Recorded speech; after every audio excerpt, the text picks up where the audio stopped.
Hi, my name is Nicole Grodesky, and I'm the founder of BOHO SEO. I've been doing SEO for about 15 years. I got into SEO through publishing online, covering women in action sports, skateboarding, surfing, and I've been doing SEO for the last 15 years. And actually, I met Christina. She is my co-host. I met her through, contributing to surfline.com. She was my editor. Christina, welcome to the podcast. Thanks for joining us. Thank you. Happy to be here. And I got my start very similarly. Longtime storyteller, editorial leader, worked at a lot of publications and magazines. And then I quickly parlayed into the world of content marketing and have not looked back since.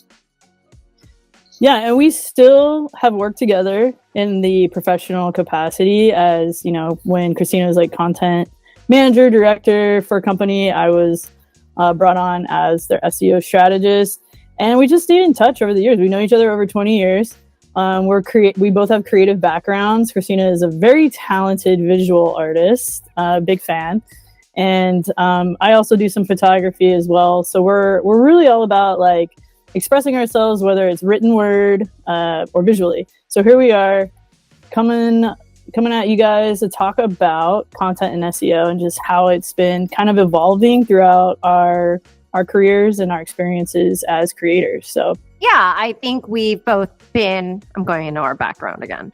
I think we've both been very creative, visual, and, storytellers and brand storytellers. And then we both sort of happened to launch into side-by-side paths, gaining a lot of business acumen in the B2B world and the corporate world. So, having worked with you a lot, not only back in editorial days, but helping me at the organizations I've been with, really helping boost our business and find our audience and tap into how they were searching. In the last year or so, I keep hearing echoes and rumblings of people expressing that they think SEO is dead. It's not important anymore. It's not a focus in branding and content. I think a lot of people I talk to are confused as to where they should place it in their strategy. What are your thoughts on all of that?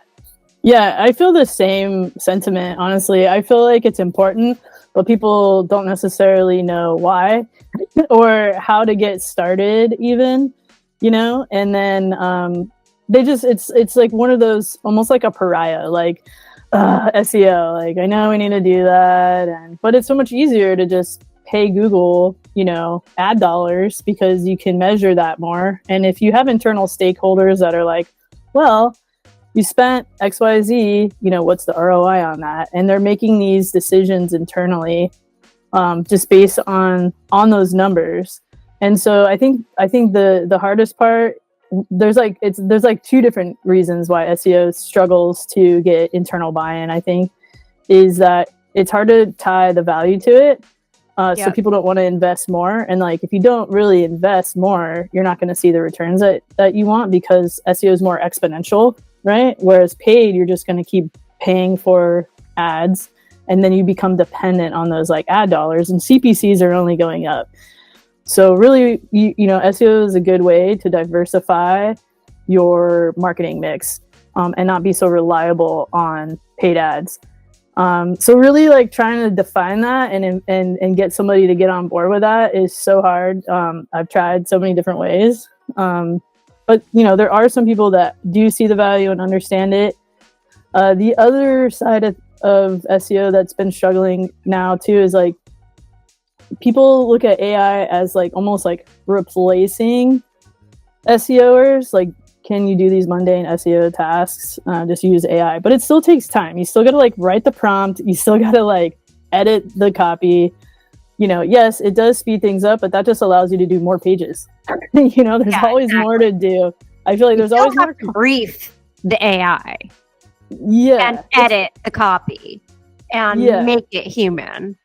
And you don't want, like, I get it. There's like an AI operator tool that can like go into your back end and like optimize your web pages and stuff. And I don't know, just, I haven't, gone too far down that rabbit hole yet, but like, there's probably security issues with that. Like, there's so many brands that like, you got to jump through so many hoops just to be an approved, consultant, let alone just like, yeah, can we plug in this AI tool to your back end of your website where people's, upload their, data, like their credit card information and personal data to buy your products? Like, no, like, I just don't see that really being a viable option. I think at the end of the day, it's just another tool, right? AI is just another tool. How do you feel about, well, I just went down the AI route, but before we go there, what's your take on being in content and your feel around SEO? Like,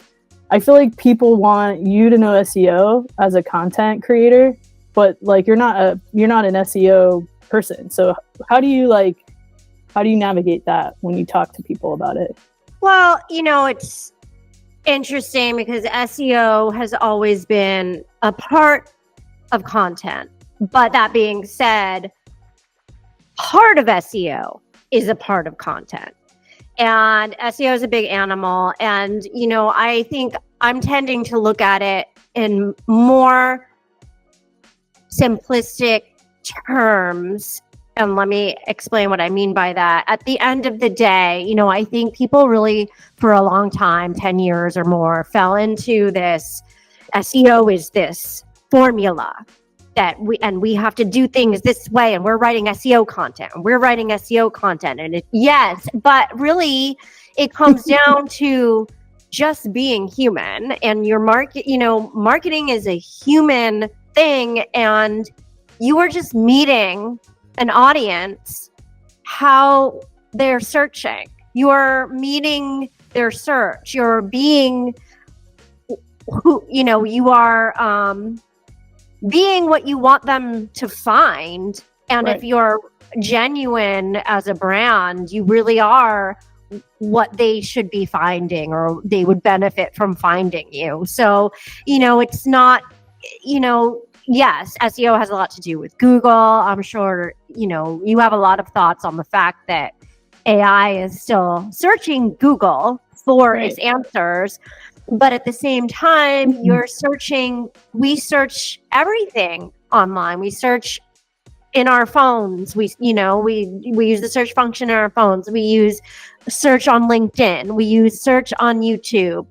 We are looking as human beings. We're curious. We're looking for answers. And you just, you want to make it easier for customers to find the solution that you can offer them and the relationship you can build with them.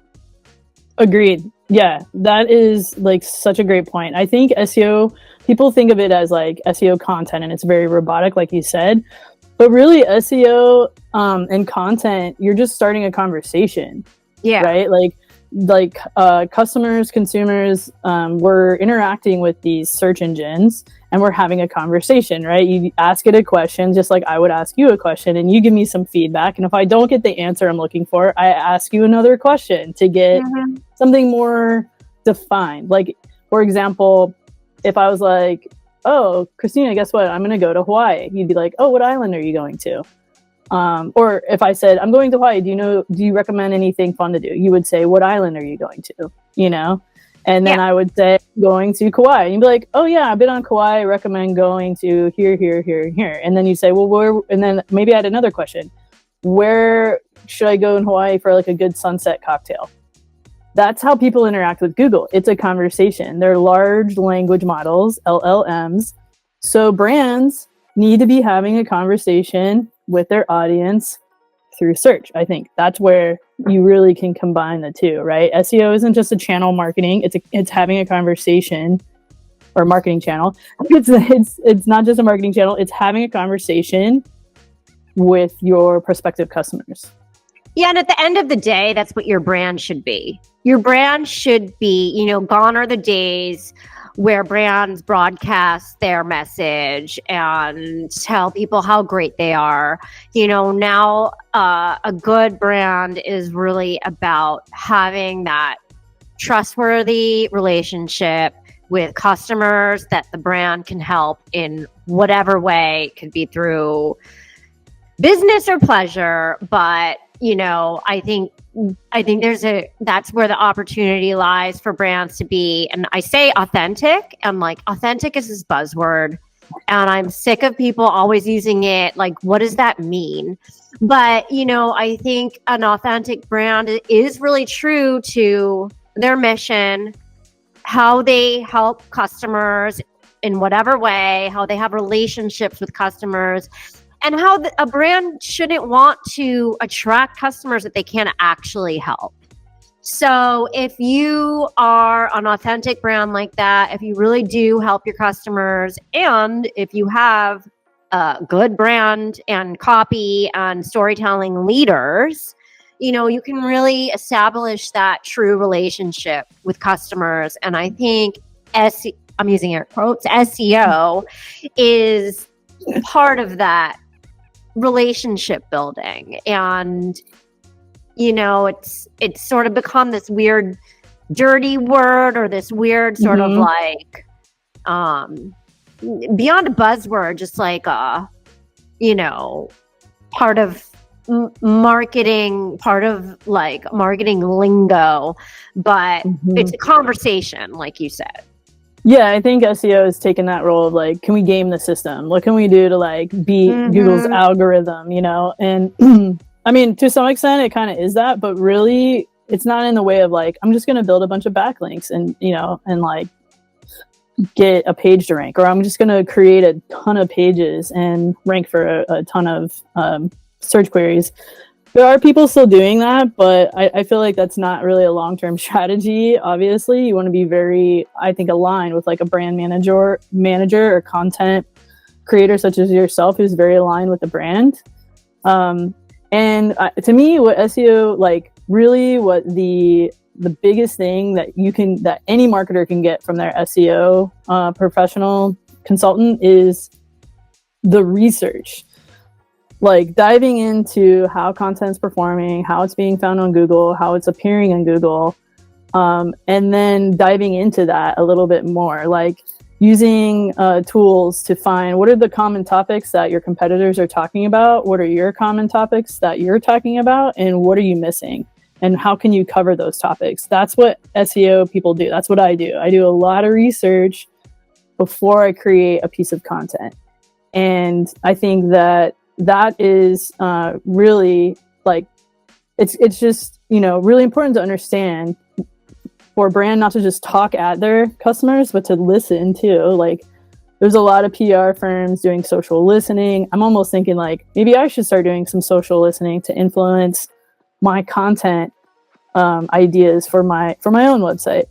But that's what we're doing as SEOs. We do a lot of kind of listening in the way of like, the keyword research is almost like a way of listening, like not listening in the way of like, what are people searching for? How are they searching for XYZ product? What are their pain points? What are their commonly asked questions? How can we address those in our content, in our web page copy, in our branding, brand tone and voice? You know what I mean? Like you can take all that research, all those insights, and incorporate that into your content strategy.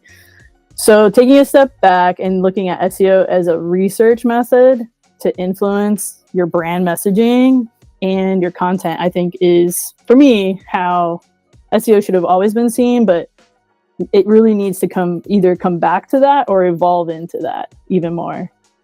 Yeah.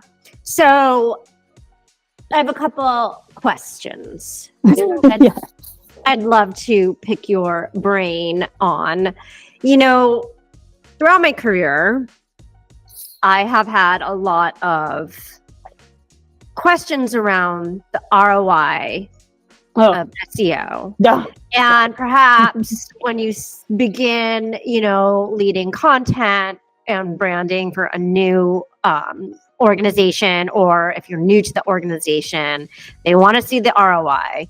why, we're going to give it 6 months. And if we don't get X amount of new customers, and, there's a very formulaic way of looking at what a potential customer, what traffic, what potential revenue, each viewer or each, all your traffic is worth.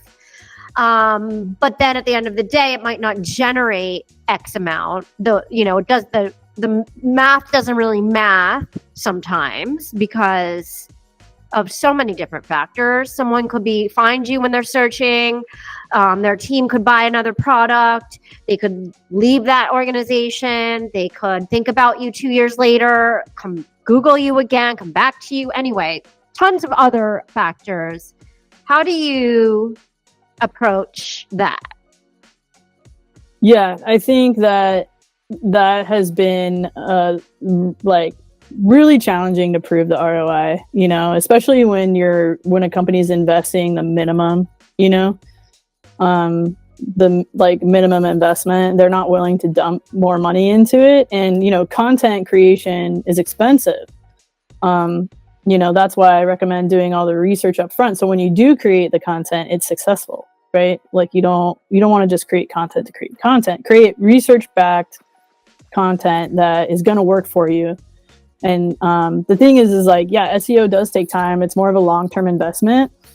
So there's one thing to consider. Usually what I do is, every keyword has a price tag to it, right? So you can, in a way, you could say, okay, I worked on X amount of pages. We improved your ranking position by, 10 positions on average. And then you take the search volume of those keywords and you can estimate how much maybe traffic they would get. And then you could multiply that by the cost per click.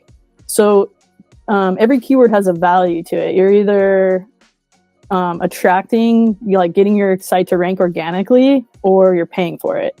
And people say, okay, well, if I'm paying for the ads on these keywords and now I'm ranking organically, should I then just turn off the ad spend?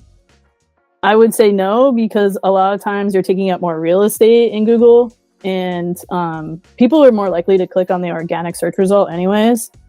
So you want to take up more real estate. Ideally, you want to rank organically because that's going to drive more clicks, most likely, more qualified clicks and traffic. But yeah, that's one way to look at it. Also, another value to SEO is that it's top of the funnel and it fills the funnel. So it's deepening your cookie pool, so your retargeting lists get bigger and bigger, because a lot of times if you're not filling that funnel, if you're not doing that prospecting for your paid channels, those lists sometimes get fatigued. They just stop working. So, it's just another marketing lever to pull SEO. And sometimes, you can just flood that top of the funnel. And that's why people are like, oh, but it doesn't get ROI. Yeah, it drives a ton of traffic, but you can't measure it on first click. You got to look at all the channels. You kind of have to look at how SEO plays into all your channels collectively. That's another way I'd look at it. Another value add is that SEO is exponential. It's the gift that keeps on giving. It's not one and done. You should constantly be creating content. And then, you want to create content that's going to rank and drive traffic and perform. And if you get one piece that just goes buck wild, which I've done before, that's happened, you're now competing against yourself. You're trying to get, as much traffic and rank as high as that one piece of content. And if you get 10 pieces, then you can nurture those 10 pieces, and kind of build off that. You're SEO is building a house, right? You got to build that foundation, and you've got to constantly be researching how that content is performing. And it's you having a conversation with your customers, right? So there's a lot of value in it. But it's hard to tie it exactly to a revenue just in one channel, because it's so top of the funnel. It's not going to drive a ton of revenue right away, but it's going to drive other channels to drive more revenue, and it's going to drive your brand. You could look at your searches, are my branded searches going up? But then it's oh, well, we're doing a lot of PR, we're doing a lot of social. And it's how do you tie a revenue to PR and social? It's kind of similar. It's owned media and earned media at the same time. Yeah. And I think, also important is you're pulling all those other levers too, and it's working in sync with your other marketing activities. It's all about meeting your customers everywhere they are, and whether they're your customer yet or they become your customer, you're meeting all of them. Mm-hmm. Yeah. And it's crazy. Like, back to the AI thing. So Semrush did this big study on AI and how people are using AI. And I'll link to the blog, the article that Semrush did on AI. And also Rand Fishkin from SparkToro also did an in-depth analysis of AI tools. And they keep updating it because new data keeps coming out. Google just released some information about how many people are searching in their search engine, which they usually don't do. They keep all their like data close to their chest. It's very patent private, and so they both have been coming out with these studies, and then Semrush developed this whole AI toolkit suite, which is awesome. And before they put it behind a paywall, well, now they have a demo in there, which is nice. So you can like go around and you can see what this tool is able to do. But what it kind of hit me, it's almost like a social listening tool for AI, like search engines. So like ChatGPT's in there, Perplexity's in there, which I haven't really used Perplexity, which is kind of interesting. Never really heard of it, but it's in the toolkit. Google Gemini is in there, and they're going to add a couple other tools as well. I think DeepSeek is on the list to be added. So you can plug in your website, your brand's domain into this toolkit, and it's going to show you like how people are searching in these tools. And it shows you like demographic data and like what demographics using ChatGPT over Perplexity over Gemini. So it's like feeding you back all this data so that you can kind of see, okay, I'm putting out all this information on the web about my brand. This tool allows you to see how it's like mirroring back at you. Okay, this is how customers are seeing you. Here's your pain points. Maybe your price point is a little too high. Customers don't really like that, but they like the community that you built around your brand. Here's some commonly asked questions that people are asking about your brand. And that's all information that you can take in. Yeah. Take to the drawing board as far as like your creative brand messaging background and turn it into a whole strategy, basically, I think. And how expensive is this add-on? It's expensive. Yeah, it's like $100 extra a month. So I really feel like the only way to really want like pay for it would be like if like you were like, hey Nicole, I want you to do a AI analysis of my brand and 3 competitors.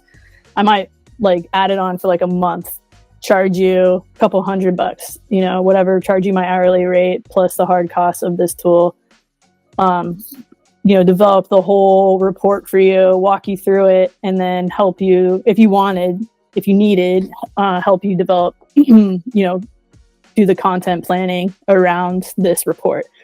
But I see it as being a valuable tool to do competitor analysis and research and analysis on your own brand and like find the gaps. And it could influence, honestly, an entire creative strategy.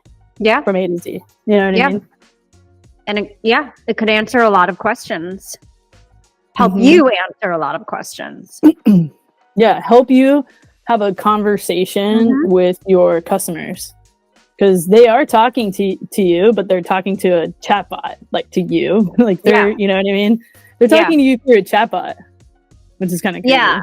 And it could really help you, that sort of social listening part of it. It could really help you tune into what you might be missing. Like you might be missing very vital, basic ways to communicate about your brand that you don't even realize people don't know about you. Exactly. Like sometimes you're just so close to it, Get caught up in like, well, what if we do this? What if we do that? It's like, yeah, that's a great idea, but like why don't we use the data to inform our creative strategy? Like you can be creative with data. Like I think people sometimes think like, oh, data kills our creativity. It's like, no, you could just like if, you know, it happens a lot in like acting classes, you know, they're like, throw out like just a word, rock. You know, that's data. And you're like, what am I gonna do with a rock? And you're like, okay, I'm in a rock band, you know, and it's like, now you're being creative. It's like, and we're all, and you know, that's the way I look at it, is like, it's just a prompt, you know, coming back at you. And like, so however you get creative with that prompt from your customers is endless, like honestly, from a creative perspective, like, right? Yeah, I think a lot of those types of constraints can actually foster more creativity than just having a completely blank canvas and no information. Yeah, that can be really difficult. You get writer's block, you know, but if you're like, you know, look, this is what your customers are saying about your brand, like that's something that's a jumping off point, right? All right, so let's talk about maybe one more. I mean, that's a great topic, but I just want to say in my notes over here, I have something to say. Like, AI has been around for a long time. It's not new, right? I've been using AI tools. One of my favorite, Market Muse. I will also link that tool in you know, so you guys can check it out. But Market Muse is this great tool. It's an LLM. It mimics Google's Rank Brain, which was an update that happened a long time ago, where Google wanted to become more conversational. Back to like that search query that I mentioned before. It's like, I'm going to Hawaii. Can you recommend some restaurants? It's like, and then it's like, it lists top 10 restaurants in Hawaii, but they're all like different islands. So then you get better at your search and you're like, you know, can you list the best restaurants on Kauai? And it's going to list the best restaurants on Kauai. But then you're like staying in Poipu. You don't want to go drive on the other side of the island. So then you type in, you know, what are the best restaurants on Poipu, Kauai? And that's how Google, it wants to be more like, it'll know, like, based off your search history, and it wanted to become more conversational. That's what Rank Brain was all about. They call it like semantic search. More personalized. And then what Market Muse does is it would take, like if you're a travel website and you have a blog for top 10 restaurants in Poipu, Kauai, you could optimize that blog post for that search query. And what Market Muse does is it scrapes the top 20 results. It scrapes your copy, it scrapes that web copy, and then it kind of matches up, like, and it scores your copy, and it shows you where you're missing the mark. Basically, it shows you the gap. So, you know, it's just a really helpful tool that I've been using for a long time to help you to write more explicitly. Honestly, that was like the biggest feedback I had from my one of my college professors is like, write more explicitly. Sometimes you just move too fast and you're too broad, but like people want specifics. Like people like hang on to those words. And so, you know, Google's looking at that. Google's looking at your brand and your brand messaging in that way. So it's important for marketers such as ourselves to also be looking at it that way, right? Yeah. So I just want to say, yeah, I've been using Market Muse for like 10 years. That tool has been around. I've used it with you. Yeah. And it has been very helpful. Mm-hmm. What are some other tools out there that you found success with or that you hear good things about? I mean, Semrush and Market Muse are like my main tools that I use. They're the ones that I'm the closest to. I do know that there's other on-page optimization tools out there similar to Market Muse. Market Muse was definitely the first one of its kind. And, you know, I would say do your research. I think Market Muse still has the like number one data set, meaning like It just has access to more of the web than other tools. But to do keyword research, obviously, like Google Keyword Planner is like a great tool to use. It's free. You do have to enter your credit card information now just to open the account, but you don't have to spend any money or run any ads. But it's a great tool, free tool to get started in some keyword research, so you can see search trends over time. The only downside to that is like there's some industries that can't advertise in Google, so there's no search data. So like there's some limited data in there, but if you're just like a clothing brand or a SEO company or content creation company, you'd be able to find a lot of interesting information in there. And then also you got to leverage your reporting tools, your Google Analytics, your Google Search Console. There's a lot of information in there as well. Oh, I would say another tool that I like is Advanced Web Ranking, AWR. If you want to track keyword ranking performance over time, I think that's a great tool. And if you're an agency, or if you're a consultant, you have like a small book of business, it's a great tool because it's scalable. I think the entry level is like $100 a month, and you get 7,000 keyword units, which is a lot. It's a lot compared to other tools. What kind of tools do you use? I use a bit of a different suite of tools than you do, outside of the obviously all the reporting tools. There's such a bevy of them according to what your tech stack is and the picture that you need to paint, or the picture that you need to get, and what's important to your business. But I have found for marketing, I use like 3 tools at the same time. AI tools. I use Jasper. I use Writer. I use ChatGPT. I use Claude. I use, and I found them all to be a little bit different. And I've sort of gotten into a groove in terms of who I really like, who has done great with all my email writing, who I really like, who, helps me brainstorm ideas or come up with headlines or, come up with topic ideas, and who can really capture the voice I'm going for. Of course, they are just tools. So every content leader has worked with a million different inexperienced freelancer that we have to train and help along and help learn the business and help learn our voice and edit heavily. And you're just really doing the same thing with these writing tools, and it's just helping you scale. It's helping you move fast. It's helping you get new ideas and play around with new ideas. It helps you organize. I think for me, I take a lot of notes. Am I frozen? No. I take a lot of notes for myself.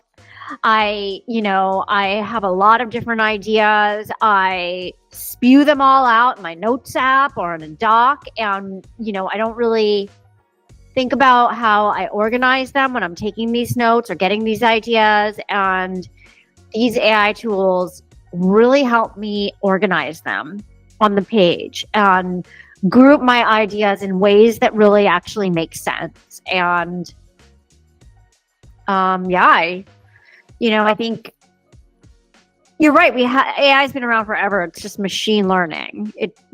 And I think that, me included, I think that a lot of people were really reluctant or skeptical. But it's a tool. If I were in school right now, I'd never go to the library to check out books and write a paper. I'm getting a ton of resources online. So,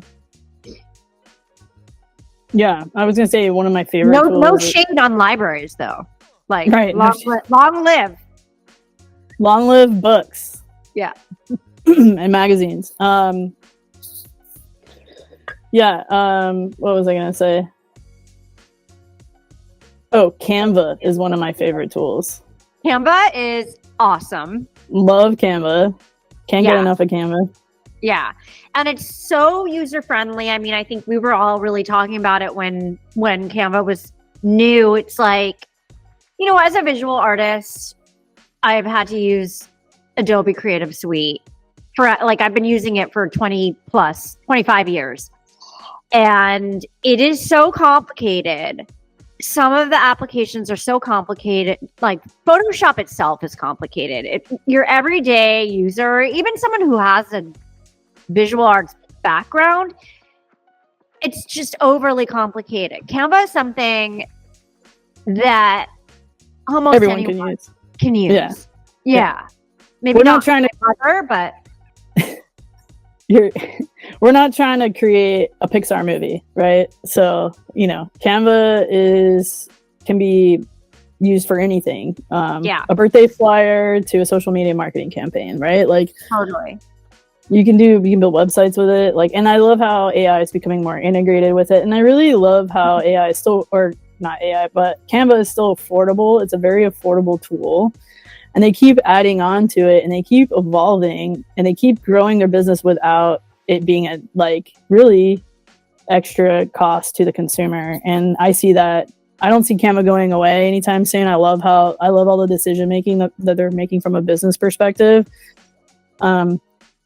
It's pretty awesome. A small business, an independent business can use it. An individual can use it. A larger business can use it. Mm-hmm. I think their AI tool still has a little ways to go. Yeah. I tried making a video with it, just using a bunch of material I had on there. I think I tried to use it to make from scratch, make me a portfolio video or something like that. And it was insanely nonsensical. But of course that's going to happen. Yeah, but I think it's, and I think probably the AI writing assistant is probably decent. And for someone who, I take for granted that not everyone is a wordsmith. So, even someone who is trying to put together maybe their family newsletter or their birthday invitation could, or writing a thank you or something could use the help. Canva's cool. Totally. It's fun to play with. It's such a great tool, especially, if you have a small business and you're trying to, get some visuals out there, and bring your content ideas to life, really, is how I look at it, right? Like, there's so much you can do with your research that, you get from your SEO professional, and then you can apply it to your creative strategy and bring it to life visually. So love that tool. All right, let's wrap it up. This has been a great conversation. I think we solved SEO in 2025. Yes. That's going to be the headline. Solving SEO in 2025. So what do you think? I think we have a lot that you and I can talk about and dive into. What do you think? What are some things that you can foresee us talking about in the future? I really think that it would be interesting to talk more about developing a brand tone of voice and how SEO can be a part of that journey. I think that would be interesting. I think that there's some synergy there, right? I feel a lot of resistance from a lot of creatives when it comes to branding. People are very attached. They want almost like to build a moat around it, like a fort around it. It's a fortress, and like SEO is just outside. I get a scene from like that, Monty Python Holy Grail, where it's like I'm on the outside with my coconuts, like, hey guys, and they're like throwing cows over at me, like, get out of here. That's how I feel sometimes as SEO. It's just like, just let us in, and be a part of the conversation in the creative process, I guess. Yeah, I think it comes down to what we started out with in the beginning of the conversation. It's just a human process. It's just, this is how humans work. We now have tools. And we have tools to listen to the masses a bit better. So this is what we would be doing in just regular, communication on a human level. So I think everybody has to kind of, or could, step back and think about it in more simplistic terms from the beginning. And also from our viewers, what are some topics that you would like us to discuss? Let us know in the comments, and we will take those into consideration, have a look, and maybe there's some questions and topics that we haven't even thought about yet that people are wondering. So let us know what those thoughts are. We could talk about career changes. I think you and I have had 20 interesting years. We could talk about the creative process. It doesn't all have to be SEO. Right. No, it does. It does. No, I'm just kidding. All right. And that brings us to the end of today's episode. I hope you're walking away with some fresh insights and practical tips to level up your SEO and content strategy. Remember, great content fuels discoverability, builds trust, and drives real results. It's not just about ranking, it's about connecting to your audience. If you found value in today's conversation, be sure to subscribe, leave a comment, or share this episode with someone who you think could use a little SEO and content inspiration. Thanks again for tuning in, and until next time, keep creating, keep optimizing.